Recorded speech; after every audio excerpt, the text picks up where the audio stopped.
YouTube channel the peak institute में। तो दोस्तों अभी तक हम लोग प्रीवियस ईयर क्वेश्चन की सीरीज़ कर रहे थे, जिसमें से सीडीपी के लगभग 11 प्रैक्टिस सेट हम लोगों ने डिस्कस कर लिए थे।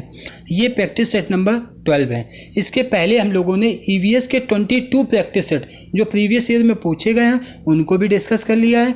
जो भी हमारे नए साथी इस चैनल के माध्यम से जुड़ रहे हों वो सभी जाकर प्ले लिस्ट में एकदम सीक्वेंस से वो 22 ईवीएस के प्रैक्टिस सेट भी सॉल्व कर सकते हैं। तो आइए सेशन को स्टार्ट करते हैं। प्रैक्टिस सेट नंबर ये 12 है और 20 जनवरी को हुआ था ये प्रैक्टिस सेट। तो आइए क्वेश्चन को स्टार्ट करते हैं। पहला क्वेश्चन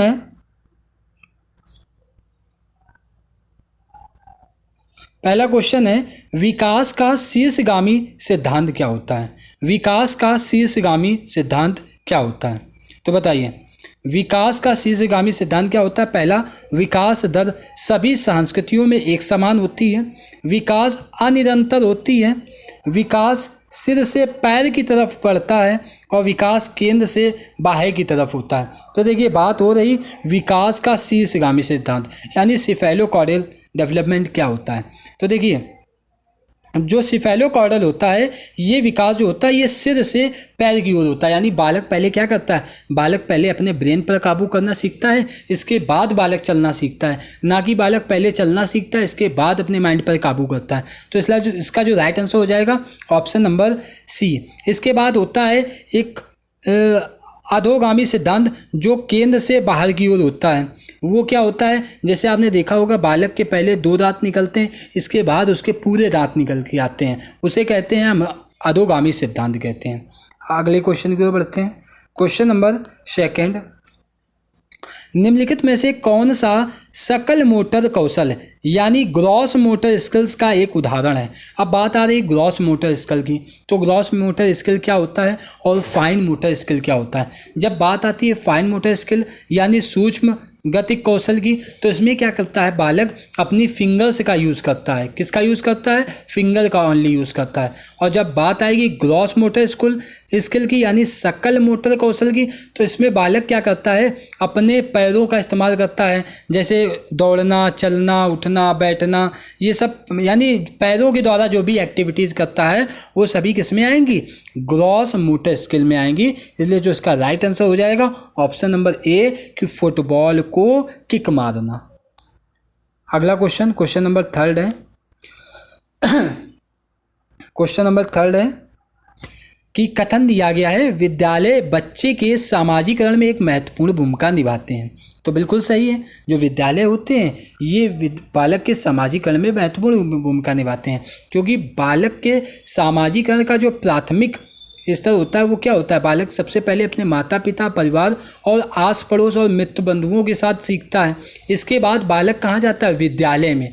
विद्यालय हो गया और जैसे मीडिया हो गया और धार्मिक संस्थाएं वगैरह हो गई, ये सामाजिकरण के द्वितीयक कारक होते हैं। तो हमसे बोला गया है कि विद्यालय बच्चे के सामाजिकरण में एक महत्वपूर्ण भूमिका निभाते हैं, तो बिल्कुल सही है। अगर हम कारण की बात करें तो धार्मिक संस्थाएं सामाजिकरण की प्राथमिक कारक हैं। धार्मिक संस्थाएं सामाजिकरण की क्या प्राथमिक कारक हैं, तो ये तो गलत हो जाएगा, क्योंकि सामाजिकरण की जो प्राथमिक कारक हैं वो क्या है, परिवार हो गया, आस पड़ोस हो गया और आस पड़ोस के जो मित्र वगैरह हो गए वो सब। यानी इसका कथन तो सही है लेकिन कारण गलत है, इसलिए जो इसका राइट आंसर होगा ऑप्शन नंबर सी। अगले क्वेश्चन की ओर बढ़ते हैं। जीन पियाजे के संज्ञानात्मक सिद्धांत के अनुसार किस चरण पर बच्चे जटिल समस्याओं को, ध्यान दीजिएगा, जटिल समस्याओं के समाधान में तर्क का इस्तेमाल करने में सक्षम हो जाते हैं। अब वो जटिल क्रियाओं को कर रहे हैं, तो जटिल क्रिया करने का मतलब है बालक की एज क्या होगी, 11+ की एज होगी, और 11+ की एज है तो वो किससे रिलेटेड है, औपचारिक संक्रियात्मक अवस्था से। इसलिए इसका जो राइट आंसर हो जाएगा ऑप्शन नंबर डी। अगले क्वेश्चन की ओर बढ़ते हैं। बच्चे जब नई जानकारी से सामना करते हैं तो वे अपनी मानसिक संरचनाओं यानी स्कीमा का संशोधन कर लेते हैं। यहाँ वो बात किसकी हो रही है, संशोधन की। यानी जो नई जानकारी में पुरानी जानकारी में नई जानकारी को जोड़ रहे हैं वो भी किसके द्वारा, संशोधन के द्वारा। जीन पियाजे की शब्दावली में यह प्रक्रिया क्या कहलाती है? क्या अनुकरण कहलाती है, क्या समायोजन कहलाती है, क्या समावेशन कहलाती है, या मौखिकीकरण कहलाती है? क्वेश्चन नंबर 5 के लिए आप सभी लोग कमेंट करिए। क्वेश्चन नंबर 5 के लिए क्या आंसर होगा? देखिए, समायोजन क्या होता है कि जब पुरानी जानकारी में हम कोई नई जानकारी को क्या करते हैं, इंक्लूड करते हैं, और वो भी उसमें क्या करते हैं, परिवर्तन करके, तो उसे हम लोग कहते हैं समायोजन। लेकिन अगर हम पुरानी जानकारी में सिर्फ नई जानकारी को सिर्फ ऐड करते जा रहे हैं तो उसे समावेशन कहा जाता है। तो इसलिए इसका जो राइट आंसर हो जाएगा ऑप्शन नंबर बी हो जाएगा। क्वेश्चन नंबर 6 की ओर बढ़ते हैं। क्वेश्चन नंबर 6 क्या कह रहा है कि लियो वाइगोस्की के सिद्धांत के अनुसार व्यक्तिगत वाक क्या है? यानी बालक के द्वारा जो प्राइवेट स्पीच होती है वो क्या होती है? पहला ऑप्शन है बच्चे को अपनी सोच विनियमित करने में मदद करता है। ऑप्शन नंबर बी, बच्चे की सोच में रुकावट पैदा करता है। ऑप्शन नंबर सी, बच्चे की आत्म केंद्रियता दर्शाता है। और ऑप्शन नंबर डी, बच्चे की चुनौतीपूर्ण कार्य दिए जाने पर घटता जाता है। क्वेश्चन नंबर 6 का क्या राइट आंसर होगा? क्वेश्चन नंबर 6 के लिए कमेंट करिए आप सभी लोग, क्योंकि बालक की बात हो रही है कि जो बालक है, जो प्राइवेट स्पीच, लियो वाइगोस्की के अनुसार कि प्राइवेट स्पीच वाक्य क्या है, ये बच्चे को अपनी सोच विनियमित करने में क्या करता है, मदद करता है। यानी ऑप्शन नंबर ए इसका क्या होगा, करेक्ट आंसर होगा। क्वेश्चन नंबर 7, लियो वाइगोस्की के अनुसार कौन हमारी संज्ञानात्मक संरचनाओं और चिंतन प्रक्रिया के निर्माण में महत्वपूर्ण भूमिका निभाता है? बात हो रही संज्ञानात्मक संरचनाओं और चिंतन प्रक्रिया के निर्माण में। तो देखिए, जेडपीडी का सिद्धांत किसने दिया है? लियो वाइगोस्की ने दिया है। सामाजिक अंतःसंक्रियात्मक का सिद्धांत किसने दिया है?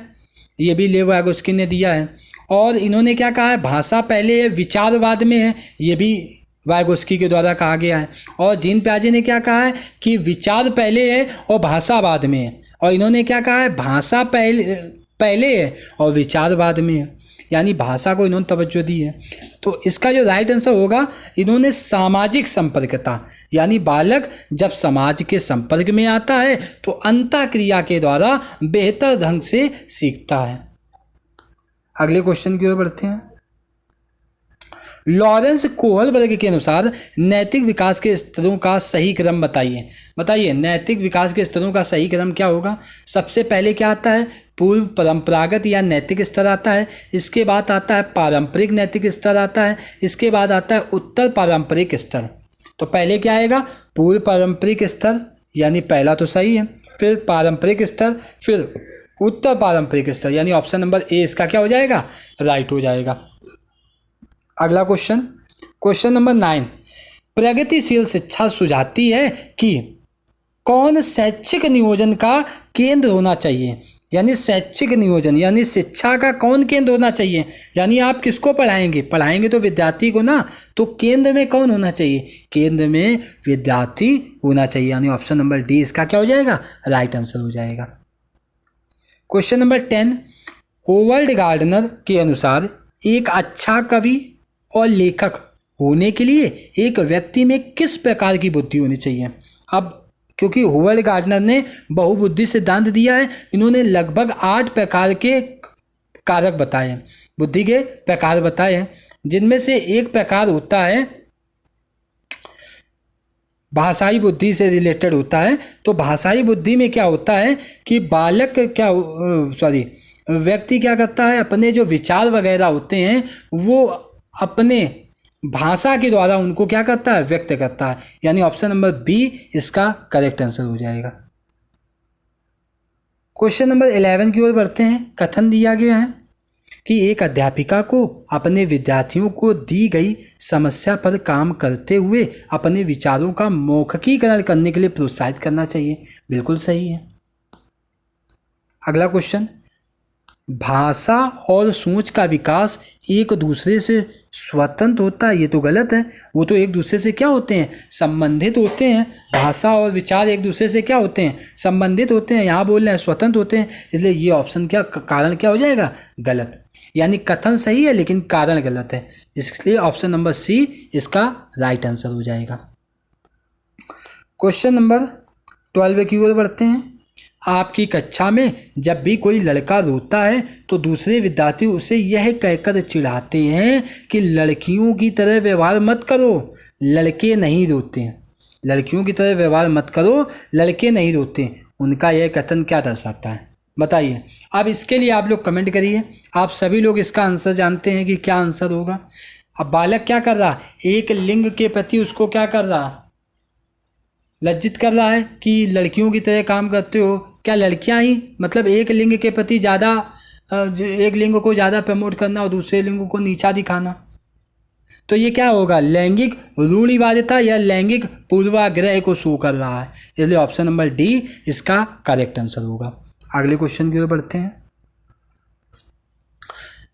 विद्यार्थी की अधिगम शैली चयन में व्यक्तिगत विभिन्नताओं को, विद्यार्थी की अधिगम शैली चयन में व्यक्तिगत विभिन्नताओं को किस नज़रिए से देखना चाहिए। ऑप्शन देखिए, व्यक्तिगत विभिन्नताएं हैं उनको किस नज़रिए से देखेंगे। तो अध्यापन अधिगम प्रक्रिया में बाधा के रूप में, तो ये तो गलत हो जाएगा। विकास प्रक्रिया के एक प्राकृतिक और स्वाभाविक रूप में, एक प्रकार के असामान्य व्यवहार के रूप में, या अभिसारी चिंतन के नतीजे के रूप में, तो ये तो होगा नहीं। अब बताइए क्वेश्चन नंबर बी होगा या सी होगा, बताइए, कमेंट करिए। बी और सी के लिए आप सभी लोग कमेंट करिए। बी और सी के लिए आप सभी लोग कमेंट करिए। तो इसका राइट आंसर क्या हो जाएगा, ऑप्शन नंबर बी, यानी विकास प्रक्रिया के एक प्राकृतिक और स्वाभाविक रूप में है। क्वेश्चन नंबर 14, अधिगम हेतु मूल्यांकन के संदर्भ में निम्न में से कौन सा कथन सही नहीं है। अधिगम हेतु मूल्यांकन के संदर्भ में कौन सा कथन सही नहीं है। पहला, मूल्यांकन व्यापक होना चाहिए। दूसरा, मूल्यांकन सतत होना चाहिए। तीसरा, मूल्यांकन मानकीकृत परीक्षणों द्वारा होना चाहिए। और चौथा है, विद्यार्थियों द्वारा स्वमूल्यांकन अधिगम हेतु मूल्यांकन का हिस्सा होना चाहिए। बताइए, क्वेश्चन नंबर 14 के लिए कमेंट करिए, क्या सही नहीं है। हमें सही नहीं है ना, तो ऑप्शन नंबर सी, यानी मूल्यांकन मानकीकृत परीक्षणों के द्वारा करना चाहिए, ये क्या होगा, इसका गलत जवाब होगा। क्वेश्चन नंबर 15, शिक्षक द्वारा पूछे गए निम्नलिखित में से कौन सा प्रश्न बच्चों में रचनात्मकता और समस्या समाधान दृष्टिकोण को बढ़ावा देते हैं, यानी रचनात्मकता और समस्या समाधान। पहला ऑप्शन, आपका नाम क्या है। दूसरा ऑप्शन है, आप अपने शहर में प्रदूषण कैसे कम कर सकते हैं। यहाँ पर बात हो रही बच्चों में रचनात्मक और समस्या समाधान दृष्टिकोण को बढ़ावा देता है, कौन सा प्रश्न है बताइए। और तीसरा ऑप्शन है, आप कहाँ रहते हैं, आपको आज़ादी कब मिली। तो इसका राइट आंसर क्या हो जाएगा, ऑप्शन नंबर बी, आप अपने शहर में प्रदूषण को कैसे कम कर सकते हैं। ये एक अपसारी सोच का वाक्य है कि बालक इसमें अपने जितना भी अनुभव होगा, जितने भी उसके मन में विचार होंगे, उन सभी विचारों के द्वारा उसको क्या करेगा, प्रकट करेगा। क्वेश्चन नंबर 16 की ओर बढ़ते हैं। क्वेश्चन नंबर 16, हाशिए पर स्थित समूहों से आने वाले विद्यार्थियों के सामाजिक संस्कृति ज्ञान के प्रति किस तरह का दृष्टिकोण होना चाहिए।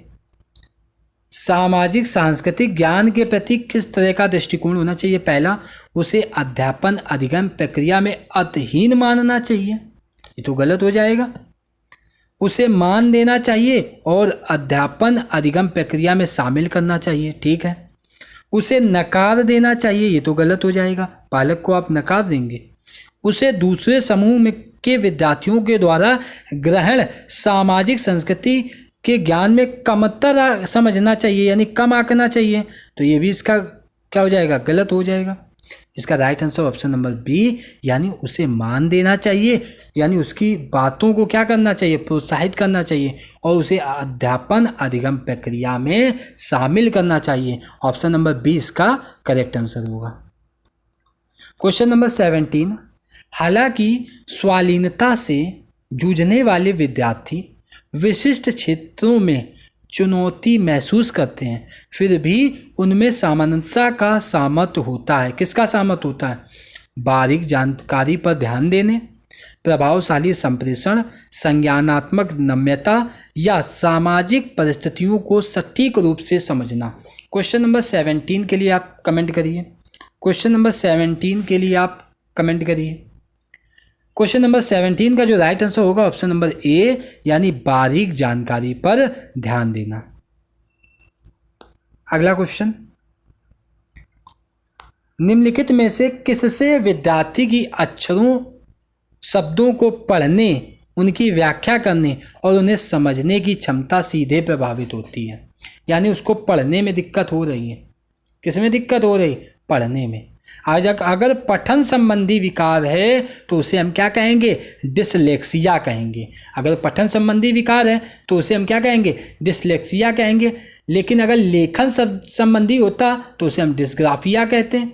अगर लेखन संबंधी विकार होता है यानी उसको लिखने में बीमार कोई दिक्कत होती तो उसे क्या कहते हैं? डिस्ग्राफिया कहते हैं। और गणित को समझने में अगर कोई समस्या हो रही है या गणितीय समस्या कोई होती तो उसे डिस्कैल्कुलिया कहते हैं। क्या कहते हैं? डिस्कैल्कुलिया। तो यहाँ पर बात किससे हो रही कि लिखने संबंधी, यानी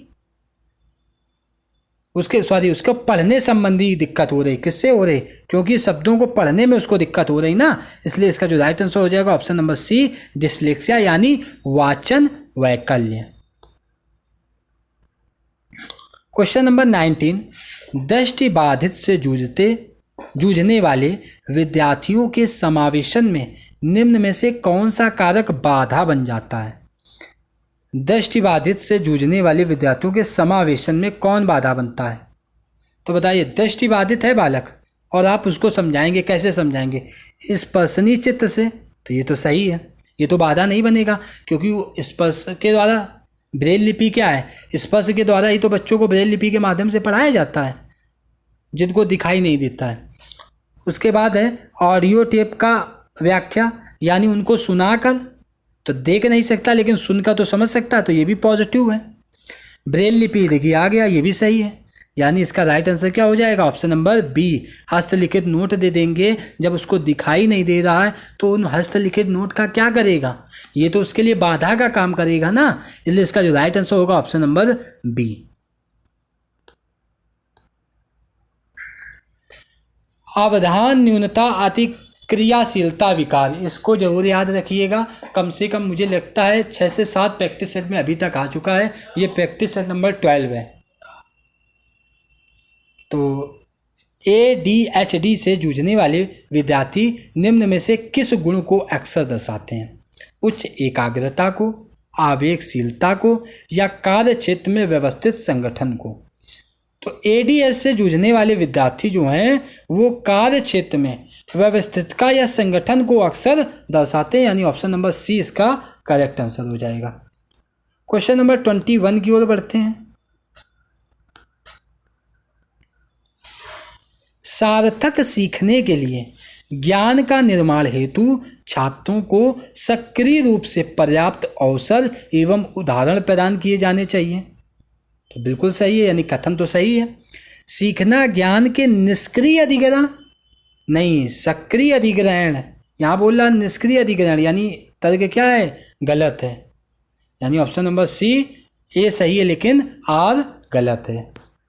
अगला क्वेश्चन, अधिगम को प्रभावशाली बनाने के लिए विषय वस्तु कैसी होनी चाहिए?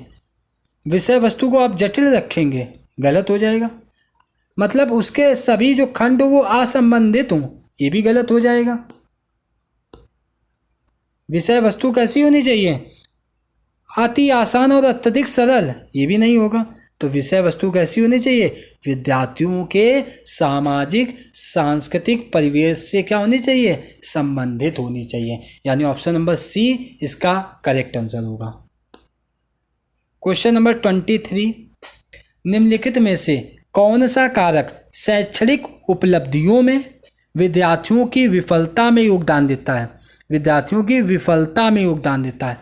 अनुभवात्मक शिक्षा, गैर प्रासंगिक पाठ्यक्रम, विफलता यानी फेल होने में कौन योगदान दे रहा? किसके कारण बालक फेल हो रहा? अनुभवात्मक शिक्षा है तो बालक क्यों फेल होगा? समावेशी दर्शन है, यहाँ पे भी बालक नहीं फेल होगा। और शिक्षार्थी केंद्रित शिक्षा शास्त्र, यानी बाल केंद्रित शिक्षा शास्त्र है, तो ये भी पॉजिटिव है। ऑप्शन नंबर बी यानी गैर प्रासंगिक पाठ्यक्रम जो होगा वो विद्यार्थी की विफलता में योगदान देगा। क्वेश्चन नंबर 24, अधिगम के सामाजिक संरचनावादी उपागम के अनुसार निम्न में से कौन सा तरीका अर्थपूर्ण अधिगम के लिए प्रभावशाली नहीं है? अर्थपूर्ण अधिगम के लिए प्रभावशाली नहीं है। स्वपहल अन्वेषण, ये तो प्रभावशाली है, यानी बालक स्वयं से ही अन्वेषण कर रहा है। दूसरा, चर्चाओं में सक्रिय भागीदारी, ये भी सही है। खोजी अधिगम, ये भी सही है। लेकिन निष्क्रिय अनुकरण, यानी बालक निष्क्रिय है, ऑप्शन नंबर डी इसका क्या हो जाएगा? गलत हो जाएगा। हमको क्या बताना था कि कौन प्रभावशाली नहीं है, तो ऑप्शन नंबर डी निष्क्रिय अनुसरण ये प्रभावशाली नहीं है।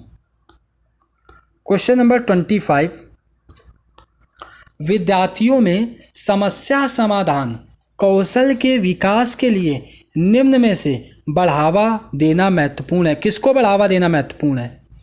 अब समस्या समाधान की बात हो रही, तो समस्या समाधान करना है तो उसके कैसी सोच होनी चाहिए? उसकी जो सोच होनी चाहिए वो ओपन माइंडेड होनी चाहिए, यानी खुले विचारों की होनी चाहिए, यानी अपसारी सोच होनी चाहिए। यानी हर समस्या को लेकर वो कई प्रकार से उसके हल को निकाल सके, कई प्रकार से उसको सोच सके, यानी option number option number C अपसारी चिंतन इसका करेक्ट आंसर होगा। अगला क्वेश्चन, विद्यार्थी द्वारा ग्रहित वैकल्पिक अवधारणाओं से अध्यापक को किस प्रकार निपटना चाहिए? कैसी अवधारणाएं हैं? वैकल्पिक अध्यापनाएं हैं।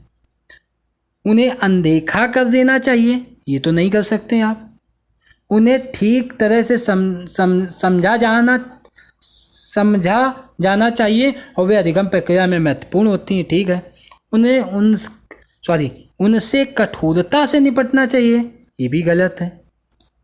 उन्हें बढ़ावा देना चाहिए क्योंकि वे विद्यार्थी के नामीकरण के लिए महत्वपूर्ण हैं, ये भी नहीं होगा। ऑप्शन नंबर बी, उन्हें ठीक तरह से समझा जाना चाहिए और वे अधिगम प्रक्रिया में महत्वपूर्ण होती हैं, ठीक है। ऑप्शन नंबर बी इसका राइट आंसर होगा। क्वेश्चन नंबर 27, विद्यार्थी निम्न में से क्या महसूस करेंगे यदि वे यह विश्वास करने लगें कि उनके प्रयासों का कार्य के परिणाम पर कोई असर नहीं है? यानी जो प्रयास कर रहे हैं उसके परिणाम पर कोई असर नहीं हो रहा है। पहला ऑप्शन अधिगम आसक्तता या असाध्यता, आंतरिक अभिप्रेरणा, गौरव और राहत। कमेंट करिए आप सभी लोग। क्वेश्चन नंबर 27 के लिए कमेंट करिए। क्वेश्चन नंबर 27 के लिए आप सभी लोग कमेंट करिए।